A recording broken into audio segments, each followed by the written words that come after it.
maybe it was a positive experience to see these bats up close and kind of understand all those misconceptions that we have about bats. So what I'm going to do is I have 4 live bats with me today to introduce you to. They're all going to stay in my hands, and kids, the reason why they stay in my hands is because the adults are always the one that want to start crying. So we'll make sure that the adults feel safe in here. And it's really stressful for the bats to come out and fly around in a room that they're not familiar with a bunch of predators. You are something that they think might eat them, so they would stress out a lot as well.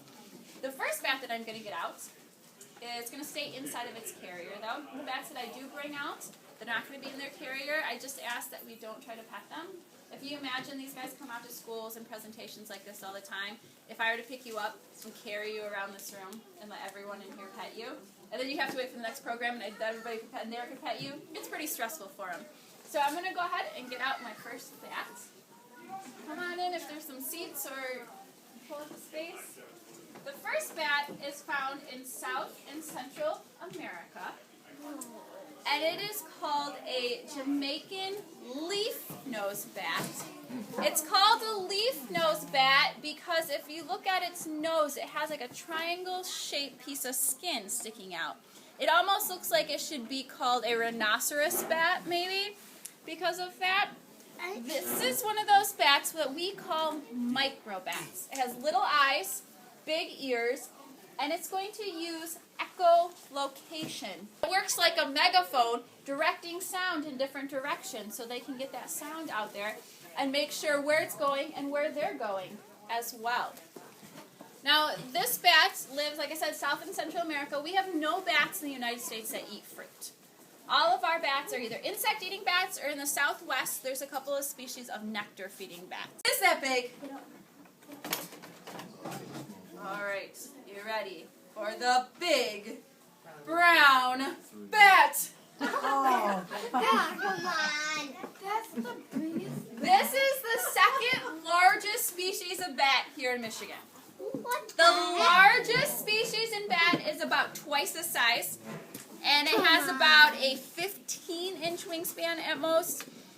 The wingspan on this, so if it were to spread out its wings, it's about the length of a ruler. It's 12 inches. I knew it. So, it is pretty small. They would not eat things like caterpillars or mealworms, but a lot of our bats can't fly because of injuries. So what we do when we get these bats in from the rehabilitator, we'll start by hand feeding them, and then every day we feed them a little bit lower until they learn to come to the ground, and then we put the worms in a dish for her.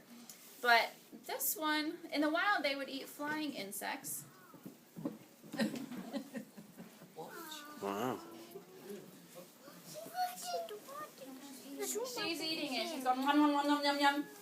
And what you're hearing, that crunching, is actually her just crunching through the worm. I think this door locked on them. So. The whole time I was walking around, you saw her mouth move.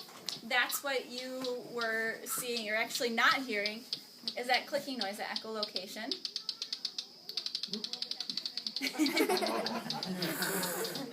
She's trying to figure out, what was that? You can buy one. These ones cost about $200.